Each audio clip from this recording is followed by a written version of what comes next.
खुलुमबाय स्टुडियाव दं आं भाग्यश्री बसुमतारी। बारगौ गाहाय मन्त्रि शेख हासिनाया दासिमबो खैफोदनिफ्राय उदां जायाखै। शेख हासिनाया 16 अक्ट'आव बिजिरसालियाव नुजाथिनांगोन। शेख हासिनानि बेरेखायै गोबां गसर थिसननाय जादों। नंगौ, बारगौ गाहाय मन्त्रि शेख हासिनानि सायाव लानानै फैदों मोनसे गेदेर खौरां। बांलादेशआव दावराव-दावसि सोमजिहोनायनि थाखाय दाय होनाय जादों होनना बे समाव मिथिनो मोननाय जादों। बेनि अनगायैबो शेख हासिनानि बेरेखायै गोबां अजदफोर होनाय जादों होनना मिथिनो मोननाय जादों, जायनि थाखाय शेख हासिनाया दासिमबो खैफोदनिफ्राय उदां जानो हायाखै। बांलादेशआव बुथारग्लुंनाय जाथाय जानायाबो शेख हासिनानि बिथोनावनो जादोंमोन होनना अजद दिखांनाय जादों आरो ढाकायाव दाङाबाजिनि समाव जानाय बुथारनायनि सायावबो मोनसे केस रेजिस्टार खालामनाय जादों। बेजों लोगोसेनो बांलादेशआव दावराव-दावसि जानाया शेख हासिनानि बिथोनाव जादों होनना शेख हासिनानि बेरेखायै गोबां अजद दिखांनाय जादों होनना सुलुंनिफ्राय मिथिनो मोननाय जादों, जायनि थाखाय शेख हासिनाया 16 जुन खालि बिजिरसालियाव नुजाथिहैनांगोन होनना खौरांनि गेजेरजों मिथिनो मोननाय जादों।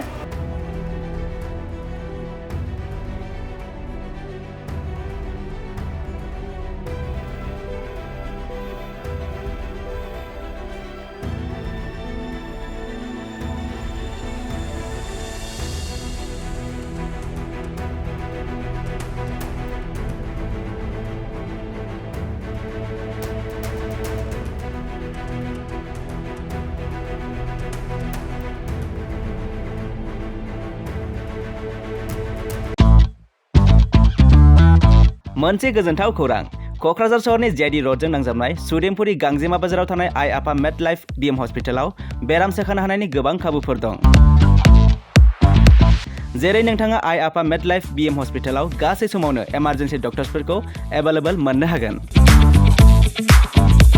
आरो बेयाव medical laboratory, pharmacy, paediatrics, medicine, gynaecology, radiologist, surgery, dental, cardiology, gastroenterology, urology, dental X-ray, play area, X-ray, sonography, OT, थामहिनबा ऑपरेटिंग थिएटर, आईसीयू आरो एनआईसीयू, पीआईसीयू फोरनि डक्टरफोरा एभेलेबल दं। लोगोसे normal delivery, C sections, gall bladder stone, kidney stone, appendix आरो हार्नियाफोर बेराम जानायफोरखौ अपारेशन खालामनायनिबो सुबिदा दं।